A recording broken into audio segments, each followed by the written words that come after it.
Welcome back to our series, Essentials for Healthy Leadership. As you hopefully know by now, we're using the word healthy as our guide. And so far we've covered H for honesty, E for being engaged, and A for adding value to team members. Those are three things that healthy leaders do. I hope you'll go back and listen to any of the earlier videos that you might have missed on those topics. However, in this section, I want to talk about two more letters, the L and the T. The L stands for loyalty. Healthy leaders are loyal. What do you think when you think of someone who is loyal? Wouldn't it include that they would have your back? They don't throw you under the bus in front of others. They want you to succeed. They're honest with you, but they share hard things in love and not in front of others. Surprisingly, many leaders in churches today are so caught up in their own power and success that they're not afraid to, in a sense, stab another person in the back to get their own way or to look good or to get their portion of the credit for the success.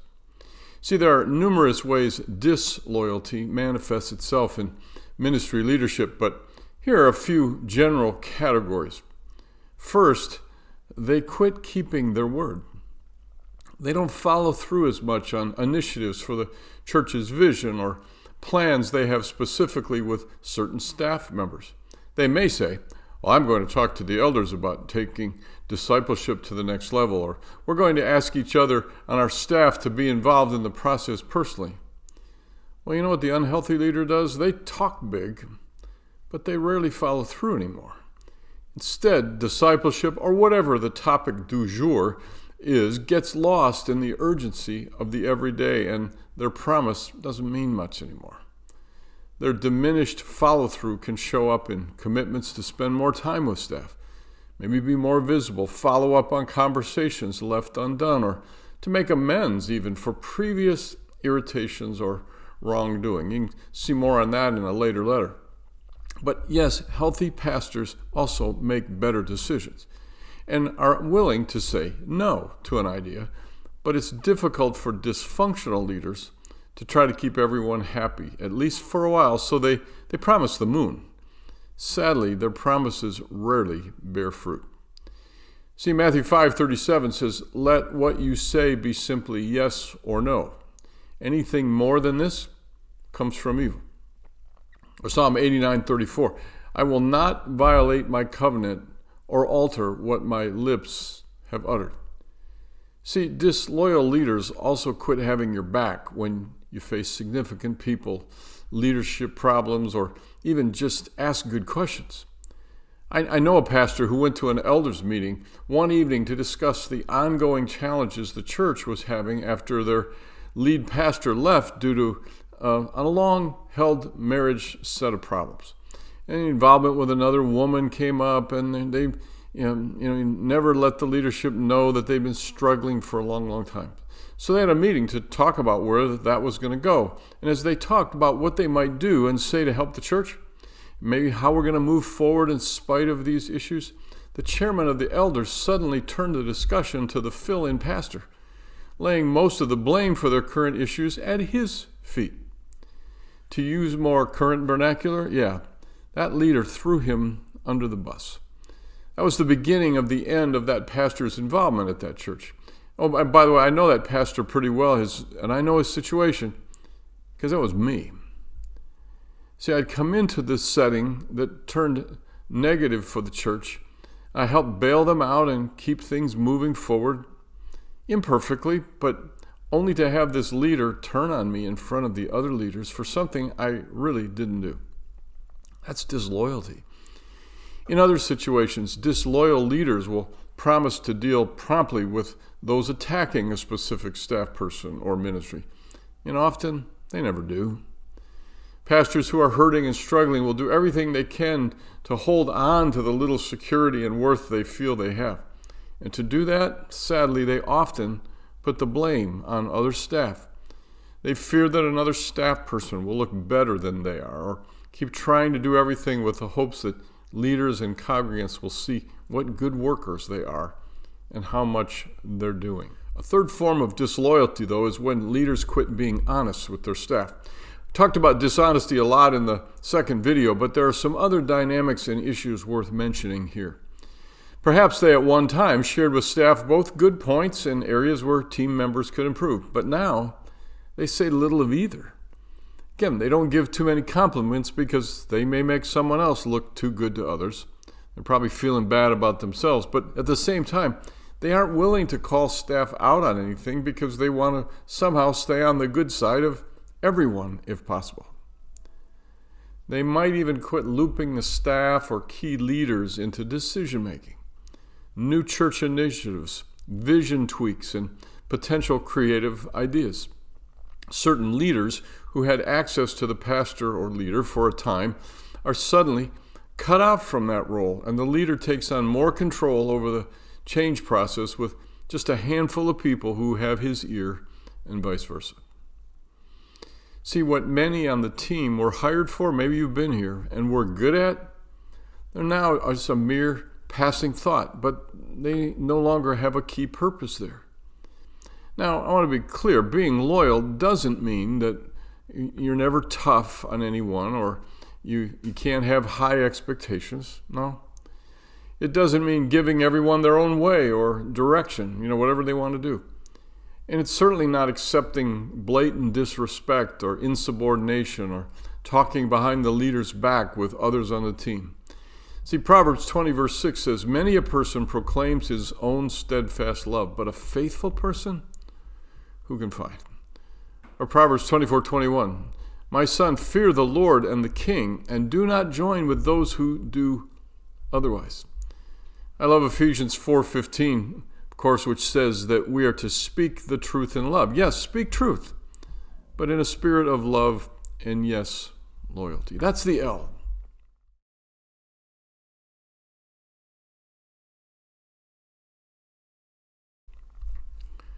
But let's move on to T.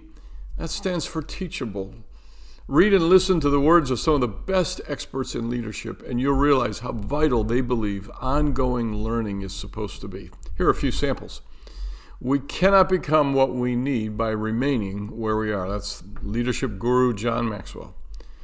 Or it's the capacity to develop and improve their skills that distinguish leaders from followers. Warren Bennis and Bert Nennis. See, spiritual leaders and pastors say similar things.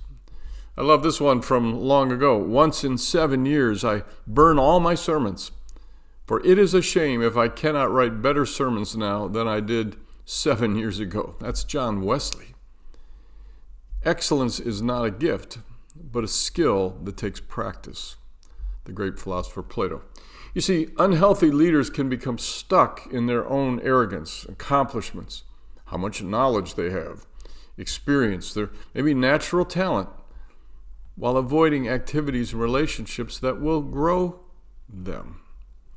Let me give you some comparisons of unhealthy leaders and healthy leaders. Unhealthy leaders embrace arrogance, while healthy leaders look for opportunity. Unhealthy successes, healthy leaders like new challenges. Fame and recognition versus servanthood for the good, healthy person. Looking good versus doing good. Unhealthy leaders live in the past. Healthy ones prepare for the future.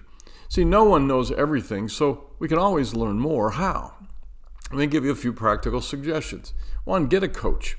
A couple of years ago, I decided to take a few golf lessons. I had this young coach at a local course. I signed up for 3 lessons with him. In the first lesson, he showed me several things and suggested I play a little bit that week and come back for lesson 2. So I did. So I come back for my second lesson, and he says, "All right, how'd your playing go this week?" And I said, "Well, it improved. That was helpful, but I'm still struggling with several things." So he said, "Okay, I want to change something, a couple of things." So he walked up to me, and he moved my grip a little bit. He changed my stance. He straightened out my back. And every one of those things felt really uncomfortable. I'm thinking, this isn't how you play golf. And he says, "Don't move from that." He says, "I want you to take that 7-iron you've got in your hand and just hit it as nicely, as cleanly as you can, doing with all the changes I gave you." I take the club back, strike the ball. I hit the best 7-iron I've ever hit in my life. And I look behind me, and he's been standing there, and now he's got this little smirky grin on his face, and he says, I've done this before. And he was right. See, for Christians, God is our ultimate coach, and he does ask us to do things that are hard and uncomfortable and especially challenging. But he's also done this before. He knows how we work best.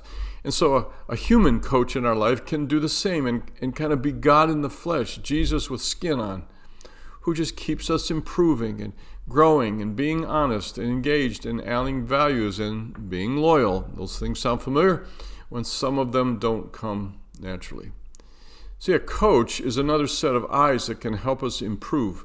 And when we welcome that help, we're getting healthy because we're teachable. How else can we be taught? There are a lot of good ways out there, but let me hear again a few suggestions. Observe another pastor. Or get a buddy in ministry to bounce ideas off of. I had a group of leaders that I met with in Austin. They were called a PIC group, Pastors in Covenant. And we met every month, and we could tell each other most anything. And it was life-giving to have those people in my life. Remember this phrase, you'll never be accountable in total to anyone who has power over you. Try something new, even in your familiar surroundings. Speak on a new topic. Try a different style. Learn part of a foreign language before a missions trip. Go back to school. Take a course. You don't have to get another degree. Sign up for a workshop. Get an intern who could work alongside you. You might learn something from them too. Let someone on your team teach you a skill or process you don't know. And by all means, read. Embrace learning. Don't use it to demean yourself and flaunt your weaknesses. Just let others teach for you sometime. Take some risks doing something you're not very good at and learn how to do it better. People in my churches used to love it when I made a mistake. I still listen to all kinds of music to learn, a new style, chord, or progression. I'm a pretty good musician.